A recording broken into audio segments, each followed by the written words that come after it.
भारत का पुराना संसद भवन अब संविधान भवन के नाम से जाना जाएगा। लेकिन क्या आपको पता है कि इसी संसद भवन में भगत सिंह ने बम फेंककर अंग्रेजों के कानों तक अपनी आवाज पहुंचाई थी कि देश की आजादी का रण संग्राम शुरू हो चुका है।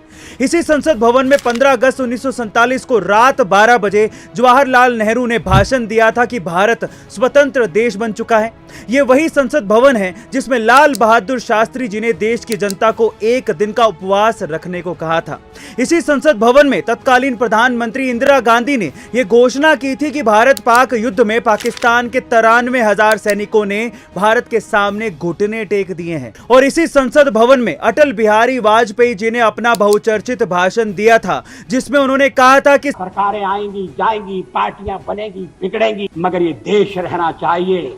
गाइस, भले ही पुराना संसद भवन अब एक ऐतिहासिक वस्तु बन के रह गया है, लेकिन उसकी यादें हमेशा हमारे दिलों में ताजा रहेंगी। आपको इन पांचों घटनाओं में कौन सी घटना सबसे अच्छी लगी, कमेंट सेक्शन में जरूर लिखिएगा। नई संसद में जिस महिला आरक्षण बिल पर घमासान चल रहा है, उसे पास करवाने में 27 साल का समय क्यों लग गया, चलिए जानते हैं। देखिए, इस बिल को सबसे पहले 12 सितंबर 1996 को देवेगौड़ा सरकार ने पेश किया था, लेकिन उस समय सरकार में शामिल जनता दल ने ही इसका विरोध कर दिया। इसके बाद 16 मई 1997 को भी कांग्रेस इस बिल को लाई थी, लेकिन इस बार भी सरकार में शामिल दलों ने इसका विरोध कर डाला। इसके बाद साल 1998 में बिल फिर से पेश किया गया, लेकिन उस समय आरजेडी के नेता सुरेंद्र प्रसाद यादव ने लोकसभा स्पीकर से इस बिल की कॉपी छीनकर फाड़ दी थी और हंगामा मचा दिया था। 1998 के बाद से 2010 तक इस बिल को समर्थन न मिलने की वजह से ये बिल ठंडे बस्ते में पड़ा रहा और साल 2010 में मनमोहन सिंह सरकार के कार्यकाल में ये बिल राज्यसभा में तो पास हो गया, लेकिन लोकसभा में पास नहीं हो पाया। इतनी दिक्कतों के बाद आखिरकार अब मोदी सरकार के कार्यकाल में महिला आरक्षण बिल पास हो पाया है और मजे की बात तो ये है कि इस बार इसे विपक्षी नेताओं का भी समर्थन मिला है। इसीलिए कहते हैं कि मोदी है तो मुमकिन है। गाइस, ये तो आप जानते ही हैं कि आजकल की पुलिस बहुत ज्यादा हाईटेक हो चुकी है। वो पुराने जमाने आजकल नहीं रहे जब किसी गब्बर को पकड़ने के लिए पुलिस को घोड़ों पे बैठ के जाना पड़ता था। आज पुलिस के पास बड़ी बड़ी हाईटेक गाड़ियां हैं, लेकिन आज के समय में भी पुलिस ब्राजील में आपको भैंस पे जाते हुए दिख जाएगी।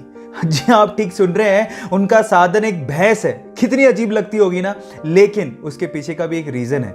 जब वहां की पुलिस को अमेज़न के जंगलों में जाना होता है तो भैंस से अच्छा कोई साधन ही नहीं है, क्योंकि भैंस इतनी आसानी से फिसलती नहीं है। हालांकि थोड़ा ऑकवर्ड है, लेकिन यही सबसे अप्रोप्रिएट है। ये फैक्ट जान के आपको कैसा लगा, चैट सेक्शन में लिखना मत भूलिएगा। 2016 में ऑस्ट्रेलिया से मार्क नाम का एक लड़का अपने पिता को लेकर जैसे ही हिंद महासागर में मछली पकड़ने के लिए पहुंचा तो कुछ दूरी पर उन्हें पिंक कलर की बोल नुमा एक बहुत बड़ी सी चीज दिखाई दी।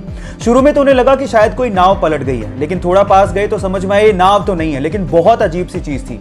लेकिन जब बिल्कुल पास पहुंचे तो उन्हें समझ में आ गया था कि व्हेल की डेड बॉडी है।